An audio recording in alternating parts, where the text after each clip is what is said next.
गणित bridge course कक्षा 9वीं की इकाई 14 बीजी व्यंजक। तो बीजी व्यंजक क्या होता है, सबसे पहले हम इसे जान लेते हैं। तो चर और अचर राशियों का योग, अंतर, गुणा, भाग करना ही क्या कहलाता है, बीजी व्यंजक कहलाता है। बीजी व्यंजक चर राशियाँ वो होती हैं जिनका मान परिवर्तित होता है, जैसे ओ पी क्यू है ना, A B C X Y Z, अर्थात इंग्लिश के अल्फ़ाबेट, उसके बाद में अक्षर हिंदी के आ बा सा। तो इस प्रकार से ये चर कहलाते हैं जिनका मान परिवर्तित होता है। अचर मान परिवर्तित नहीं होता इसमें, ये वास्तविक संख्याएं होती हैं, जैसे 1 2 3 ना, काउंटिंग जिन्हें हम गिन सकते हैं। उसके बाद में पाई या परिमेय संख्याएं, ये अचर में आती हैं। अब जैसे 2 एक अचर ले लिया हमने उदाहरण के लिए, और इधर से ले लिया हमने ए, तो क्या हो जाएगा 2a है ना। 2 का गुणा ए में करेंगे तो क्या होगा 2a। इसी प्रकार मान लो हमें p, इधर से हमने p ले लिया और p में से हमें घटाना है 1, तो -1। इसी प्रकार हम और भी ले सकते हैं, जैसे इधर से हमने ले लिया z और इसमें हमें जोड़ना है 3, तो 3, तो z धन 3। ये सब क्या कहलाते हैं, बीजी व्यंजक। अब देखते हैं हम कार्यपत्रक 1। प्रश्न क्रमांक 1 है, एक पेटी में 50 आम हैं। आप पेटियों की संख्या के पदों में आमों की कुल संख्या को कैसे लिखेंगे। पेटियों की संख्या के लिए b का प्रयोग कीजिए। तो एक पेटी में कितने आम हैं, 50 आम हैं, और जो पेटी है एक, उसके लिए किसका प्रयोग किया गया है, b का। तो आप पेटियों की संख्या के पदों में आम की कुल संख्या को कैसे लिखेंगे। तो दोनों का गुणा कर देंगे। देखो 50 तो आम है, और उसके बाद में इसमें पेटी की संख्या कितनी है, b। तो पेटियों की संख्या और आम की संख्या को हम इस प्रकार लिख सकते हैं। अगर हम इसका गुणा करेंगे तो क्या जाएगा 50b। तो ये क्या हो जाएगा अपना आंसर। दूसरा प्रश्न है अपना, लीला राधा की छोटी बहन है। जो लीला है राधा की छोटी बहन है। लीला राधा से 4 वर्ष छोटी है। क्या आप लीला की आयु राधा की आयु के पदों में लिख सकते हैं। राधा की आयु के लिए x का प्रयोग कीजिए। तो राधा की आयु कितनी है, x दे रखा है। तो क्या आप लीला की आयु राधा की आयु के पदों में लिख सकते हैं। तो हम लिख सकते हैं, देखो x और कितनी छोटी है वो 4, तो घटा देंगे -4। तो ये उत्तर जाएगा इसका, है ना। दूसरा है, शिक्षक प्रत्येक विद्यार्थी को 5 पेंसिल देता है। विद्यार्थियों की संख्या ज्ञात होने पर क्या आप कुल वांछित पेंसिल्स की संख्या बता सकते हैं। विद्यार्थियों की संख्या के लिए x का प्रयोग करें। तो देखो विद्यार्थियों की संख्या के लिए x, ठीक है, और शिक्षक प्रत्येक विद्यार्थी को 5 पेंसिल देता है, तो इसमें 5 का गुणा कर देंगे। तो अगर इसको हम करेंगे तो क्या आएगा 5x। तो ये क्या जाएगा इसका आंसर। कार्यपत्रक 2 है, निम्नलिखित स्थितियों के लिए व्यंजक दीजिए। तो पहला दे रखा है ए वाला, p में 7 जोड़ना। तो p है ना, p में कितना जोड़ना है हमें 7, तो 7 जोड़ देंगे। p धन मतलब जोड़ना, कितने जोड़ने 7, यहाँ लिख देंगे 7। तो ये व्यंजक बन जाएगा, ये उत्तर हो जाएगा इसका। इसी प्रकार b वाला है अपना, p में 7 घटाना है। तो देखो सबसे पहले लिखेंगे p, और इसमें घटाना मतलब माइनस, कितने घटाने 7, तो ये 7 हो जाएंगे। इसी प्रकार तीसरा देखते हैं, है ना। तीसरा है अपना, -p को 5 से भाग दीजिए। तो सबसे पहले लिखेंगे -p,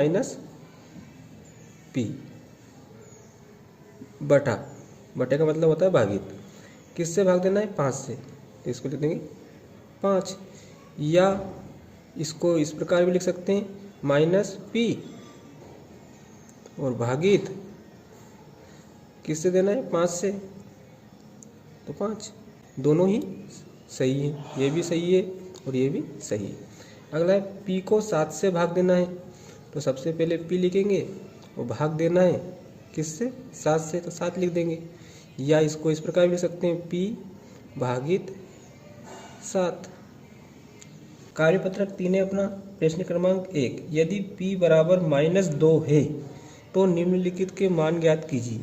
a बड़ा दे रखा है 4p धन 7, तो सबसे पहले लिखेंगे 4, ठीक है, फिर गुणा, और p का मान कितना दे रखा है, -2, तो इसकी जगह लिख देंगे -2, धन, है ना, फिर 7 दे रखा है तो 7 लिख देंगे, बराबर।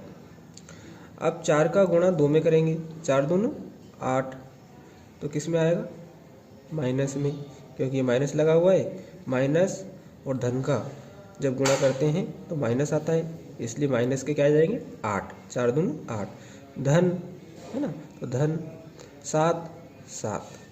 अब देखो असमान संख्या वही है, ये माइनस की है और ये प्लस की है, तो माइनस में से प्लस घटा देंगे, -8 में से +7 के गए कितने बचे, -1, ये क्या जाएगा अपना आंसर, ठीक है। बड़ी संख्या में छोटी संख्या हमने घटा दी, इसी प्रकार, है ना, 7 लिख देंगे, फिर गुणा का मान -2 दे रखा है तो यहाँ लिख देंगे -2, फिर धन 6, बराबर। अब 2 का गुणा 7 में कर देंगे तो किसके आ जाएंगे, -14, धन 6, -14 में से 6 गए प्लस के तो कितने बचेंगे, 8 माइनस के, यह आ जाएगा अपना आंसर। उसके बाद में अगला है सी वाला, तो सबसे पहले 3 दे रखा है तो 3 लिख देंगे, फिर गुणा का चिन्ह लगाएंगे ना, पी का मान हमें मालूम है -2 दे रखा है सबसे पहले ही, फिर धन 9, तो 9 लिख देंगे, बराबर। अब 2 का गुणा 3 में करेंगे, 2 तिया 6, फिर धन और 9, ये बचा अपना। अब 9 में से 6 घटा देंगे तो कितने बचेंगे, 3, तो यह आ जाएगा अपना आंसर। अधिगम परीक्षण, बीजी व्यंजक, पहला दे रखा है चरों व अचरों और अंकगणितीय संक्रियाओं का प्रयोग करते हुए बीजी व्यंजक प्राप्त कीजिए, है ना।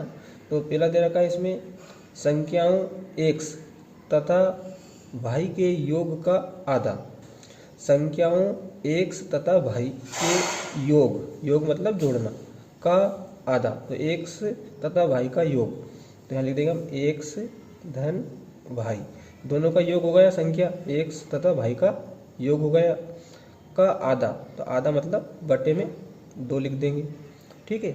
या इसको इस प्रकार भी लिख सकते हैं हम,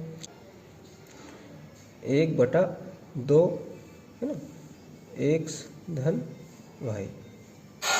दूसरा है संख्याओं p तथा q के गुणनफल का आधा, तो संख्याओं तो p तथा q, तो p तथा q का गुणनफल करना है, गुणा लगा देंगे q, ठीक है, का आधा, आधा मतलब बटे में 2, तो उत्तर आ जाएगा इसका।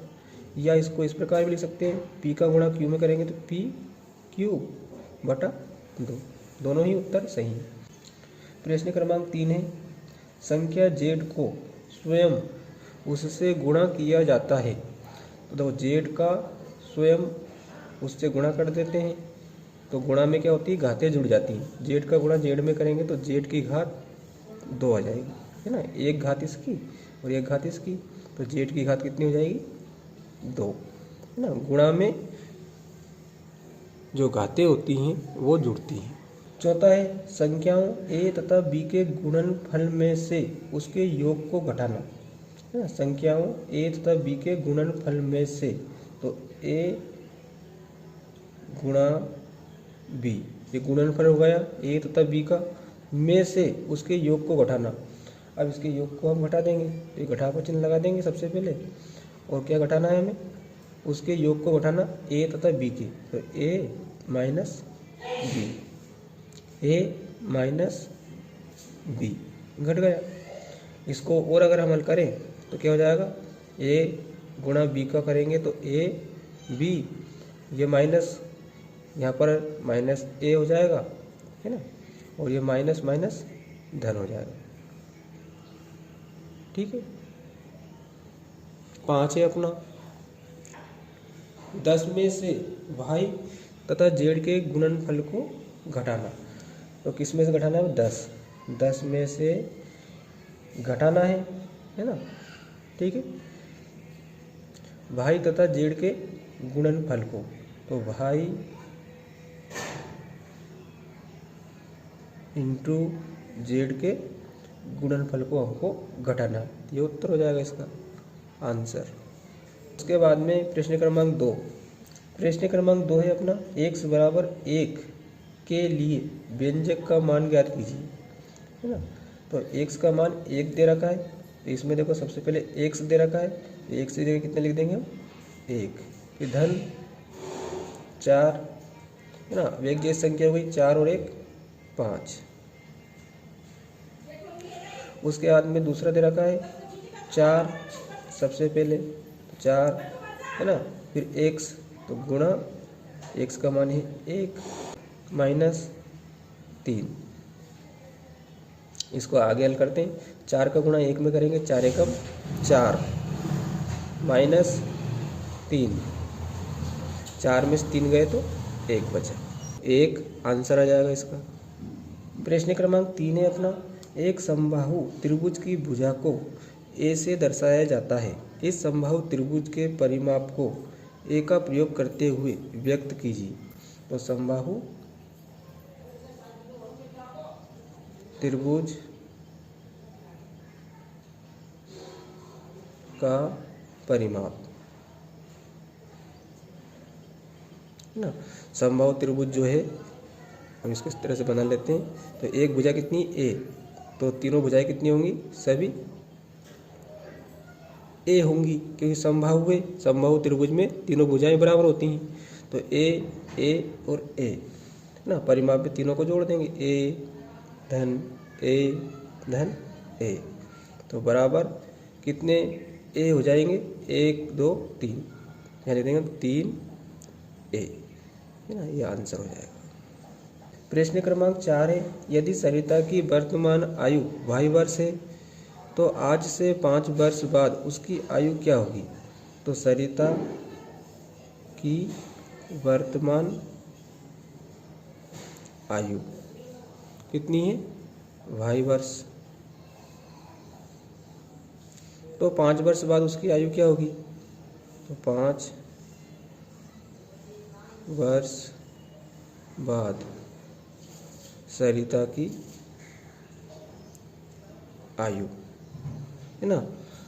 भाई थी और भाई के बाद में 5 वर्ष बाद कितनी हो जाएगी? धन 5 जोड़ देंगे, तो भाई धन 5 वर्ष हो जाएगी आंसर। तो प्यारे बच्चों और दोस्तों, आज हमने गणित ब्रिज कोर्स कक्षा 9 की इकाई 14 बीजी व्यंजक के सभी कार्यपत्रों की पूर्ति देखी। वीडियो आपको अच्छा लगा होगा। वीडियो को अधिक से अधिक शेयर करें, लाइक करें, और चैनल पर आप नए हों तो चैनल को सब्सक्राइब ज़रूर करें। आप हमारे चैनल पर हिंदी, अंग्रेजी और गणित तीनों ही ब्रिज कोर्स के वीडियो देख सकते हैं। धन्यवाद।